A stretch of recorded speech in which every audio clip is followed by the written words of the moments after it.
The lights were soft, almost flattering, golden, ambient, designed to smooth out tension. But in the silence between breaths, something else was coiled tight. Not just nerves, not stage fright, power, bare and waiting. "Welcome back to The Divide, primetime edition," the host smiled, glancing between his guests like a man who knew the walls had ears, and the walls were already sweating. The intro graphics still floated behind him on the screen, red, white, and blinding blue. Tonight's question: does trauma still speak for truth in modern politics? Jasmine Crockett adjusted her mic without a word. Her fingers moved deliberately, like a surgeon prepping before the first incision. Navy suit, no flash, no pins, no distraction. Only her eyes moved, and they moved like they were slicing. Karoline Leavitt flashed a smile that had made her a darling of TikTok and Rumble alike. The red in her blazer matched the political fire she was known for. Unapologetically Gen Z, unapologetically right, unapologetically loud. She sat as if the camera already loved her, chin up, ring light ready. Then she said it. "We can't keep playing victim forever," Karoline began, her voice light, sugar-coated, but sharp. "There are people, certain people, who are making pain their political currency, turning personal loss into professional platforms." A low chuckle rippled through the studio audience. Not loud, but calculated. The host didn't flinch, but the angle of the camera shifted, just slightly, toward Jasmine. She hadn't blinked. Karoline leaned forward now, warming to the silence. "And to be honest," she added, "it's time we move past this era of grievance politics. It's time we build, not blame. People are tired of the same narratives." The host turned. "Congresswoman Crockett, your response?" Jasmine didn't lift her chin. She lifted her hand. A single motion. She held it poised for a beat, two fingers resting lightly on the mic stem. And then gently, "Are you debating or performing?" The words fell like a pin in a cathedral. Jasmine's voice didn't rise. It didn't need to. Her tone was low, rich, and carved out of restraint. "Because if this is a performance, Miss Leavitt," she turned her eyes directly to Karoline for the first time, "your role as the strong young patriot lacks depth, and your script is tired." There was no applause, not yet, only the sound of Karoline's jaw setting ever so slightly.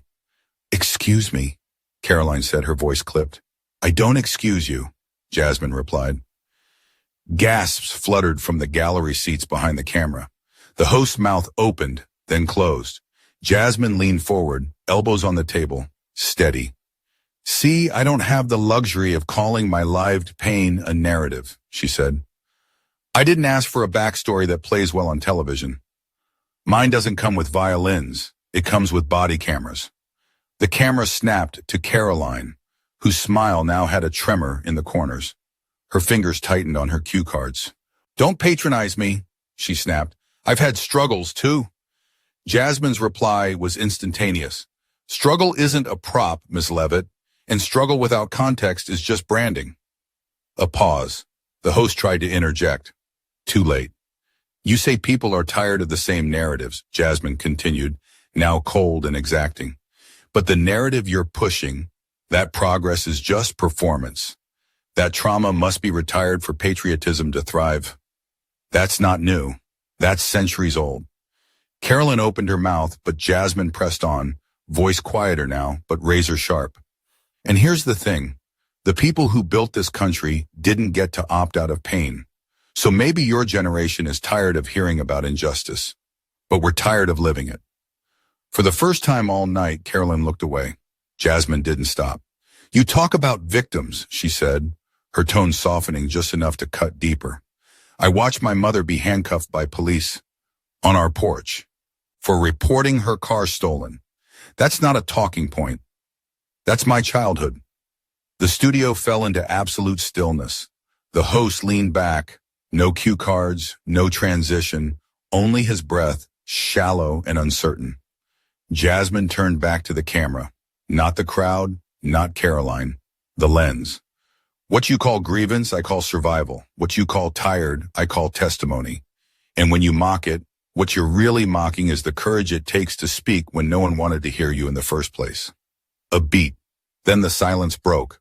Not with claps, but with phones lighting up in the audience. Tweets already drafted. Screenshots already being clipped. What happened in the next 30 minutes didn't just resolve a tense legal standoff. It revealed something about the women that would change how America viewed them forever. If you want to see how a clash between powerful legal minds can transform into unexpected respect, hit the like button and subscribe to see more stories about today's most influential figures. Karoline's face now showed the cracks. She reached for her water. Her gaze avoided Jasmine's.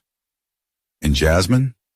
She just sat back, not smug, not smirking, still, like someone who'd spent her whole life waiting for the mic to finally work.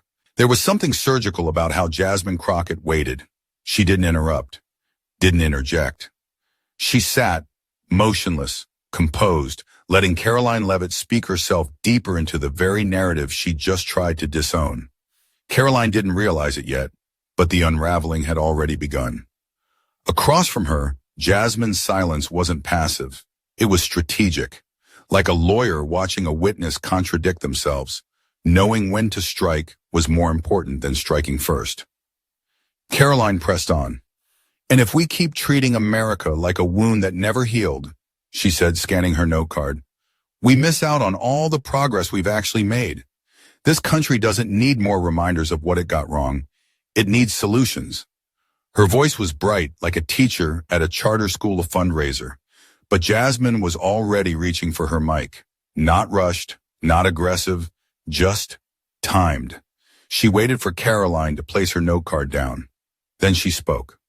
Ms. Leavitt, why, Jasmine began. I don't know if you're here to argue policy or audition for a political memoir. Either way, your performance is noted. Laughter stirred, low and startled. A few gasps. Karoline's brows knit together, her eyes narrowing. I've seen courtroom theatrics, Jasmine continued, but what you're doing, you're not persuading, you're projecting. Karoline leaned forward now, the mic catching the breath in her throat. You don't know me, she said, her voice clipped and rising. You don't know where I've come from. You're right, Jasmine said evenly, because where you're from has never been held against you. The tension broke across the studio like a wave. No applause this time. No movement. Just wait. I'm tired, Jasmine added, her voice lowering to something intimate, of young leaders confusing urgency with insight. You say we talk too much about pain, but you mistake volume for substance. Pain doesn't demand attention. It commands it, because it shaped everything we're still trying to fix. Karoline swallowed hard. The defiance in her posture wavered. I have earned this seat, she said, her voice trembling just enough to notice. I didn't inherit it. I didn't ask for it. No, Jasmine replied. You just don't see the ladder under your feet. The camera caught it, Karoline's knuckles tightening around the edges of her desk, her mouth opening, then shutting again. Her timing, once pristine, now faltered. Jasmine leaned forward, her tone cooling into precision. You talk about moving forward. That sounds lovely, but some of us are still walking with a limp from the journey you were airlifted over. The host tried to pivot. Let's bring this back with the core of our topic tonight. But Karoline cut him off, and I don't need to be lectured by someone who thinks pain makes them right. And then Jasmine, unblinking. No, but it makes me real. A hush so sudden it felt staged. Then Karoline, shaken now, made her mistake. A pivot into anger, a little too fast. This is exactly the problem, she snapped. People like you use identity as a shield to dodge accountability. Jasmine interrupted for the first time. People like me? Her tone didn't rise. It lowered. The air seemed to compress. No, Ms. Leavitt. People like me built the accountability you're trying to skip past. We didn't inherit institutions. We weren't invited. We fought for a place in politics, and now that we're here, you don't get to call our experience convenient just because it makes you uncomfortable. The sound booth frantically waved to the control room. Clips were already being marked for viral export. Karoline shifted again, visibly rattled. She looked at the host, then at Jasmine, and for a moment, just a moment, she wasn't the Gen Z firebrand or the poised conservative voice. She was a 20-something caught in a real-time dismantling. I know what it's like to struggle, she said, reaching now. I worked part-time. I paid my loans. But Jasmine wasn't moved. That's not the same as wondering if your brother will survive a traffic stop, she said. There it was, the moment the room broke open. The tension wasn't about party lines anymore. It was about truth versus presentation.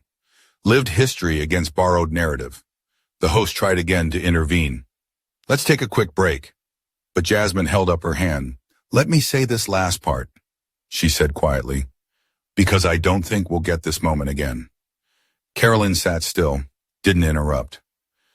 The problem with performances like yours, Ms. Leavitt, is that they sound rehearsed. Pain isn't a monologue. It's memory. And every time you try to package it for applause, someone watching at home remembers what it felt like to scream and not be believed, to file a report and be ignored, to live invisible and then be blamed for not showing up shiny enough for your standards. The silence that followed wasn't awkward. It was earned. Karoline didn't speak. She couldn't. And Jasmine? She simply sat back, eyes still on the lens, knowing every second of this would live far longer than either of them planned. A red light blinked in the corner of the stage, the signal for live broadcast. But the silence that had descended made it feel like the world outside had been temporarily put on pause. The host cleared his throat.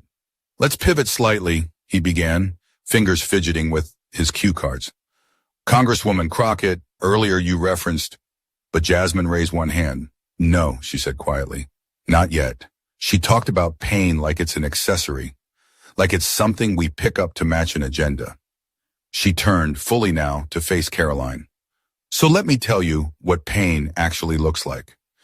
The words came not like fire, but like a slow, unraveling wind, cold, heavy. When I was 17, Jasmine began, my mother called 911. Her car had been stolen, that's all. Nothing dramatic. She just wanted help. Karoline didn't blink, but her body had gone still. The police came, Jasmine continued. 2 officers. They looked around, nodded at the report, and then asked her to step outside. I was watching from the living room window. She inhaled just once, then let it go. They handcuffed her. Right there on the porch. Said it was standard procedure. Said they had to make sure she wasn't lying. She cried out for me. And I remember thinking in that moment that she'd done something wrong. The studio was breathless. She hadn't, Jasmine said. But in that neighborhood, with that skin, in that body, suspicion arrived faster than help. Karoline looked down, her jaw tight. But Jasmine didn't stop. I've never told that story on air, she admitted. Not because it's private, but because every time I do, someone tries to argue with it, tries to reframe it, normalize it, minimize it. She leaned forward. You said people use pain as currency, but what you don't understand is we don't get to choose the exchange rate. Gasps rippled through the audience, not out of shock but recognition. Jasmine's voice softened now, but the sharpness remained. You say you want solutions, so do I, but you can't solve what you refuse to feel, and you can't feel what you've spent your whole life avoiding. She paused, then delivered it. You may be the future, Ms. Leavitt, but a future that doesn't understand the weight of its past is doomed to carry it blind. The words landed like a stone dropped in still water, heavy, silent, expanding outward in every direction. The host didn't move. The text didn't speak. Somewhere in the back, a producer wiped their eyes with the sleeve of their headset, and then quietly, too quietly at first, the hashtag began. She lives it not. Axit. The first tweet came from a political journalist seated in the second row, then a professor from Spelman, then a medical student in Chicago. Within minutes, the phrase was climbing, screenshots attached to every post. Jasmine's face caught mid-sentence, still unsmiling, alive with truth. In front of her, Karoline sat frozen, her hands in her lap, mic untouched. She wasn't staring Jasmine down anymore. She was staring inward. The armor was cracking. One of the floor crew, still crouched near a monitor, muttered into his mic, cut to audience cam 3. Look at their faces. Because what was happening in the studio wasn't a takedown. It wasn't a debate anymore. It was recognition. Jasmine turned back to the audience. We don't tell these stories because they're sad, she said. We tell them because they happened, because they keep happening, and because every time someone like you rolls your eyes at them, another door quietly locks behind someone who never got the privilege of being believed. Her voice didn't break, but Karoline's silence did. I didn't mean to dismiss that, Karoline said, her voice hushed now, vulnerable in a way that felt unpracticed. I've never had to think about it that way. Exactly, Jasmine said gently. That's the privilege. She didn't need to say more. The host looked toward the camera, words failing him. Behind the scenes, social media metrics were exploding. 10,000 tweets in under 12 minutes. Cable news had already flagged the clip. One national anchor posted just 6 words. That was not a performance, that was pain. In the control room, the director stared at the monitor and said it aloud. We just witnessed something shift. And in the back row, a young intern from Louisiana, barely old enough to vote, took off her headset, set it down and whispered, she said what I've been trying to say my whole life. The moment the segment ended, no one stood. The host's voice faded into commercial break, and the studio lights softened slightly. Not dark, but dimmer. The kind of dim you get after lightning, when the air still hums with charge.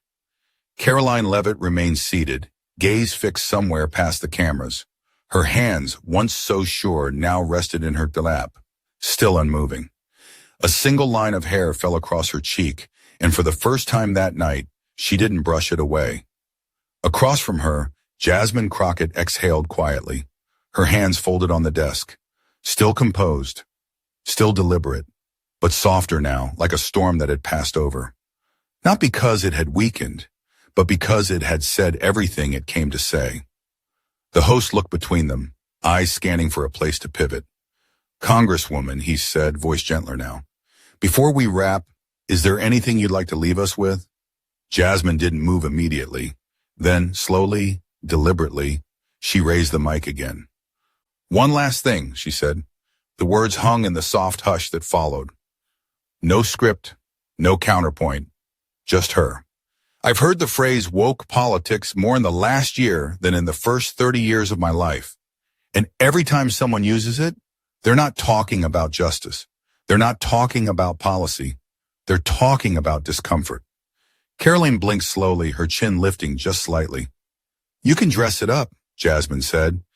You can call it a debate about American values, but what it really is fear. Fear of giving up the microphone. Fear that if you stop talking long enough, someone else's truth might actually be heard. The studio didn't breathe. And Ms. Leavitt, Jasmine turned toward her fully now, I don't need you to agree with me. I don't even need you to apologize.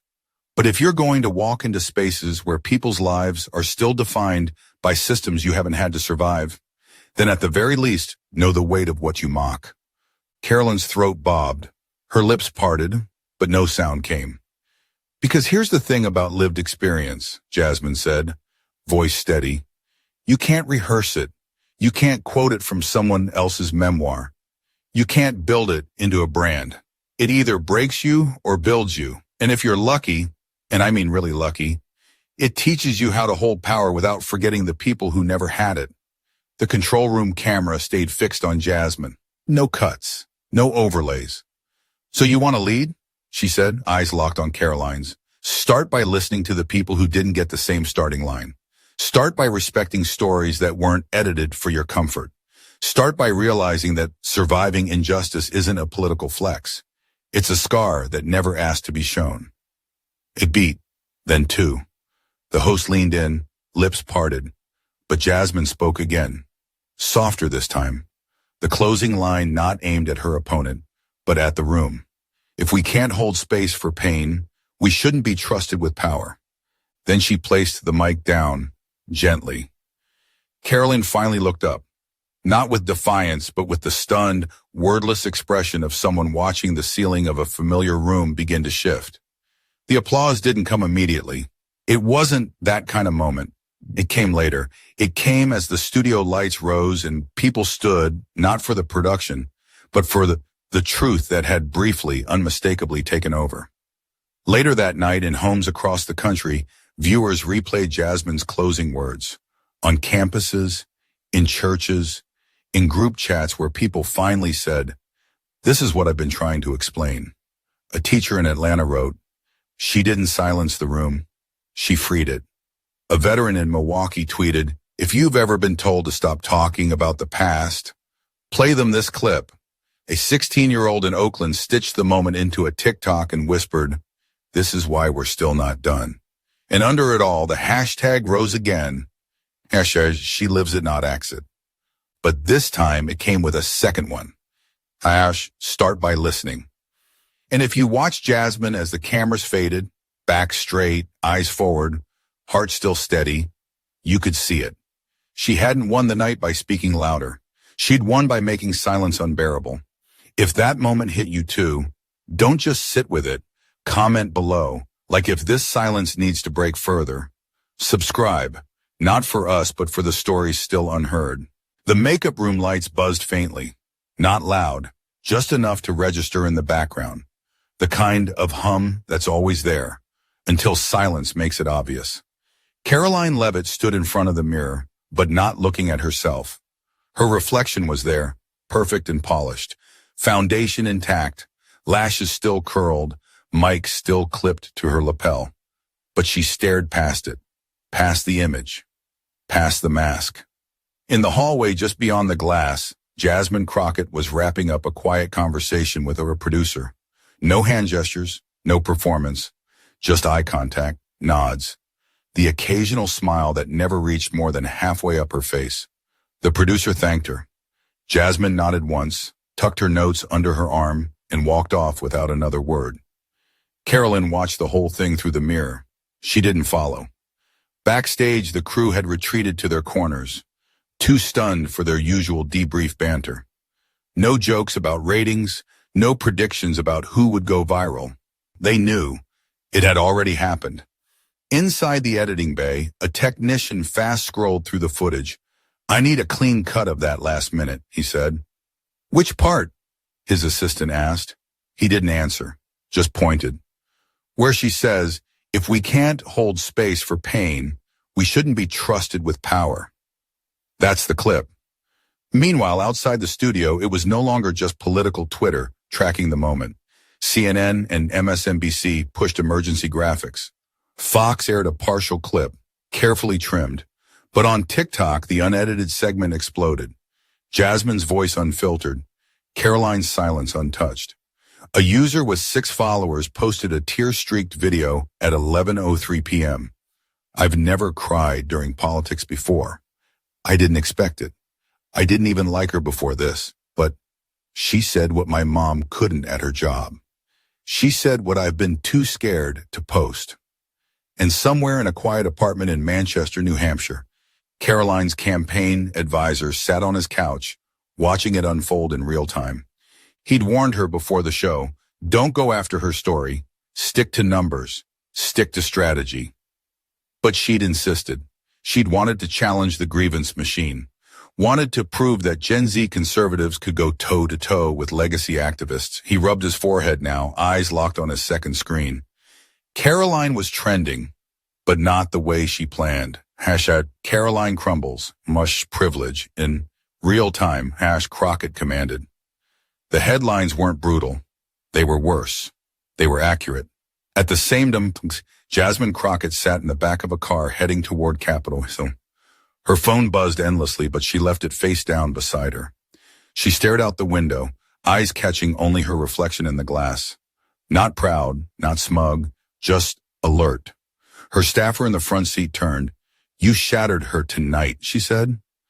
Jasmine shook her head. "No," she said. "I didn't shatter her. I just took away the script." Back at the studio, Karoline remained in the makeup room long after the crew had packed up. She finally blinked and stepped back from the mirror. Her phone vibrated again. She didn't check it. Instead, she pulled a folded piece of paper from her pocket. Notes, prepared answers, sound bites, lines like, "America doesn't owe you a stage for your suffering. Resilience is more powerful than resentment." She stared at them, then tore them in half. No one saw it. Later that night at 2:11 a.m., she posted a single tweet. I didn't get it. Tonight I started to. No hashtags, no context, just that. It wasn't a confession, but it wasn't spin either. And by morning, that single sentence had become a new flashpoint. Some called it growth, others damage control. But in every thread, one clip kept resurfacing. Jasmine Crockett leaning forward, saying softly, "You can't solve what you refuse to feel." And deep in a public high school classroom in Baton Rouge, a substitute teacher pressed play on that clip for a group of 11th graders who didn't usually care about politics. One student, a girl with braids and half-laced Jordans, raised her hand afterward. "Miss," she said, "can I write something for her?"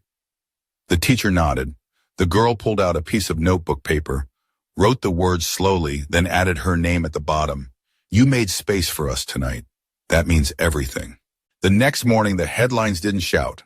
They whispered. Crockett's silence speaks louder than politics. When lived experience dismantles the talking point. Not a moment, a mirror. They didn't lead with volume. They led with weight. Cable news hosts debated the exchange. But the most played segment wasn't any pundit's reaction. It was the unedited clip of Jasmine's final monologue, looped endlessly on social media, intercut with faces from the audience reacting in real time, a father blinking back tears, a young woman mouthing, "That's it, that's it." In one now viral mashup, Jasmine's words were layered over a montage of police dash cam footage, eviction notices, protest marches, and high school graduation caps flung into the air. It wasn't just political anymore. It had become cultural, emotional, unavoidable. Karoline's name trended not because she failed, but because people recognized something in her. The fragility of a worldview finally encountering something it couldn't flatten.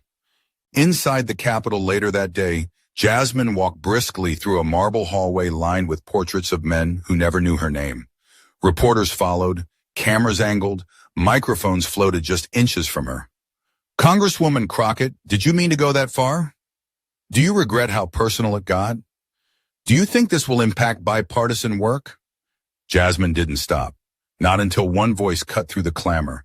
It belonged to a young intern, no mic, no camera. Just a question asked softly. "Did it help?" Jasmine paused, turned slightly, her eyes met the girl's.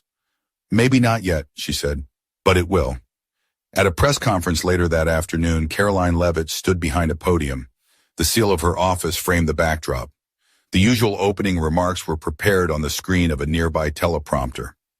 She didn't read them. Instead, she cleared her throat. "Last night didn't go how I planned," she began. Her voice was even, but slower than usual. And maybe that's a good thing. There were murmurs in the press corps, not snide, but curious. "I thought I understood what it meant to serve my generation," she continued. "I thought being loud was the same as being clear. I thought resilience meant never flinching. I was wrong." One camera lens twitched in disbelief, another zoomed. "I came into that studio with arguments," Karoline said. "Congresswoman Crockett came in with history." She paused just long enough, "and I'm still processing what that means. But I will listen, even if it's uncomfortable, especially if it's uncomfortable." She didn't take questions. She just stepped down and walked off stage. And for once, no one yelled after her. That night, Jasmine's office received over 14,000 emails in less than 5 hours. Not from donors, not from lobbyists, from people.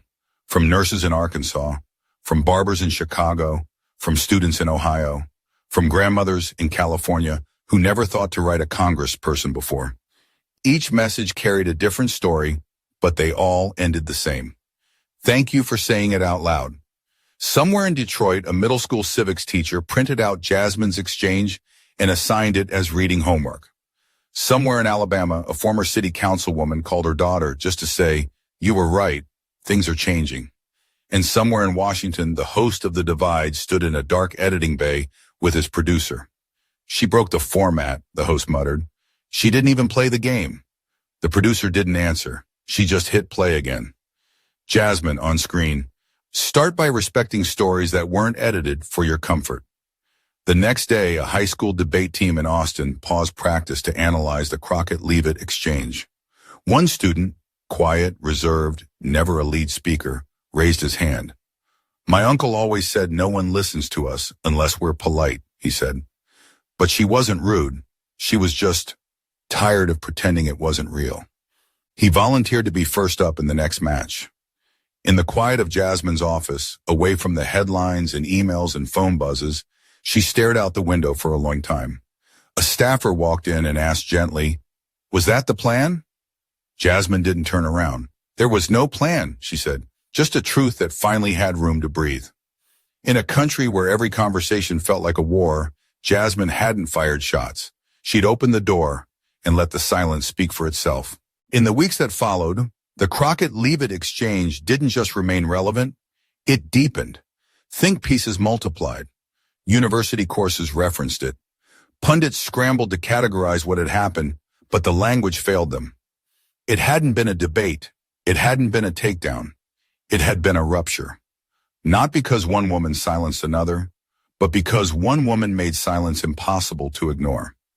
Karoline Leavitt's team shifted strategy almost overnight. Gone were the TikTok quips, the clipped outrage, the viral sound bites built for 15 seconds of fire. She stopped appearing on late-night panels, canceled a fundraiser themed around the anti-woke wave. Instead, she requested closed-door meetings with civil rights leaders she'd previously ignored. She walked into spaces she used to mock: food banks, tenant association meetings, urban health clinics, not for photo ops, but to listen. The press called it rebranding. Jasmine called it reckoning. One morning, about a month after the segment aired, Jasmine received an envelope. No sender, no return address. Inside, a single handwritten letter. "I watched that night thinking I was the one with answers. I left knowing I had more to ask. You didn't humiliate me. You reminded me that the truth isn't always loud, but it never lies. I hope to earn the space I was given." Karoline. Jasmine folded the letter and placed it in a drawer beneath her desk. Not for the public, not for the press, just for memory. She didn't respond. She didn't need to. The clip, now unofficially titled "The Reckoning of Respect," found its way into spaces no one expected. A church in South Carolina, where a pastor played it before Sunday sermon. A theater in Minneapolis, where a local troupe turned it into a spoken-word performance. A military town in Arizona, where a group of veterans watched it together in silence. And then came the letters. Handwritten, typed, emailed, posted in comment threads. From white suburban mothers, from black factory workers, from queer students, from aging civil rights activists, all of them saying, in different words, "This wasn't politics. This was truth," finally answered out loud. Jasmine's team started collecting the responses. They didn't know what for, just that they couldn't let them disappear. They called the file Voices Unscripted. One message, printed and tacked to the inside of her office door, read, "I didn't know how to explain my pain. Then I watched you explain yours, and I finally believed mine mattered." In an unexpected twist, cable news invited both women back, this time for a joint interview. Jasmine declined, but she issued a short statement. "There's no victory in shame. There's only truth. And what matters now is what we do with it." Karoline accepted the invitation. And when asked about Jasmine, she didn't pivot. "She didn't destroy me," Karoline said. "She made me sit with what I never had to confront." In Houston, a retired judge called Jasmine one afternoon. "I watched you speak without flinching," he said. "I watched you cut deeper with honesty than most men do with law." Jasmine smiled. "That's because men are taught to win the room," she said. "We're taught to survive it." By the end of the quarter, Jasmine was invited to speak at 5 universities, not for policy, but for presence.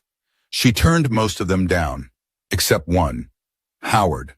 She walked into the hall to a standing ovation, not because she was famous, but because she was familiar. She stood at the podium and said, "Truth doesn't need a title, it needs a witness." The crowd didn't cheer right away. They just stood, still, and let it land. And somewhere in a dorm room, a student stitched that moment into a video essay for her media studies class. She captioned it, "When politics stops performing, healing can begin." Jasmine didn't frame the letter from Karoline. She didn't tweet about it. She didn't make it a speech. She just carried it. Not as a trophy, but as a reminder, even stone walls will shift if you speak with enough truth. The Capitol was quieter in the early hours, before the cameras arrived, before the performative outrage had its first coffee. Jasmine Crockett stood alone in the rotunda, the echo of her footsteps muffled by the massive dome above. Statues surrounded her, mostly men, mostly marble, mostly frozen in postures of presumed greatness. She didn't look up. She already knew none of them looked like her. Instead, she closed her eyes. She remembered the silence. Not the silence of cameras off or applause ended, but the silence that came right after her words landed. Not victory, not power, truth. It didn't fade like sound, it stayed. Weeks had passed, but echoes still followed her. People stopped her in airports, whispered thank you in elevators, left notes folded into coffee sleeves. Not because she made a scene, but because she made people feel seen. In a committee meeting on prison reform, a normally unshakable senator leaned forward and said, "Congresswoman Crockett, before we move forward, I want to say, I heard you." It was awkward, clumsy, but Jasmine nodded once without smiling. She knew what it cost him to say it, because some truths don't come naturally. They come slow, and they come hard. That same week, a podcast host asked Jasmine in an off-the-record moment, "What made you say it all like that, without backing off?" She looked up, steady as ever. "Because I spent too many years asking if it was okay to tell the truth," she said, "and I finally realized no one who benefits from silence will ever give you permission to break it." Karoline Leavitt kept mostly quiet in the months that followed. No scandals, no spin, just quieter language, less performance, and an office schedule that suddenly included policy roundtables with activists she once dismissed. She didn't post about them, but people noticed. She'd arrive, sit in the back, take notes. Sometimes she'd leave early. Other times she'd stay late. One organizer from Philadelphia said, "She came the third time without cameras. That's when I knew it wasn't optics anymore." There was a shift, not seismic but subtle. More candidates began rejecting the brand over belief strategy. More town halls began with, "Let's listen first." And more public servants stopped trying to win pain and started trying to understand it. All of it traced back, quietly, to that night. The moment when one woman refused to let suffering be summarized. When she said, "I live this. I don't act it." And for once, the world didn't interrupt her. One evening, Jasmine returned to her hometown in Texas. A small auditorium had asked her to speak. No press, just families. A woman in the crowd stood, holding a child on her hip. She didn't ask a question. She just said, "You made it easier to stay visible. Thank you." Jasmine didn't speak right away. Then finally, "We stay visible so they can't erase us quietly." That night, she sat in the back of the rental car, watching telephone lines blur into horizon.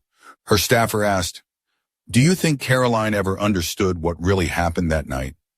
Jasmine turned toward the window, then answered, "I don't need her to understand it all. I just need her to remember it didn't come from hate. It came from a place that never wanted to be forgotten again." She had raised her voice once, and somehow the country leaned in. Not every confrontation is meant to destroy. Some are meant to reveal, to pull away the polished statements, the half-baked slogans, the memes mistaken for meaning, and show us what truth actually looks like when it sits across the table and speaks without trembling. What Jasmine Crockett did that night was not an ambush. It was not a flex. It was not a takedown. It was a mirror. And what made it powerful wasn't just what she said. It's what we all saw when she said it. Pain held with dignity, privilege, rendered speechless.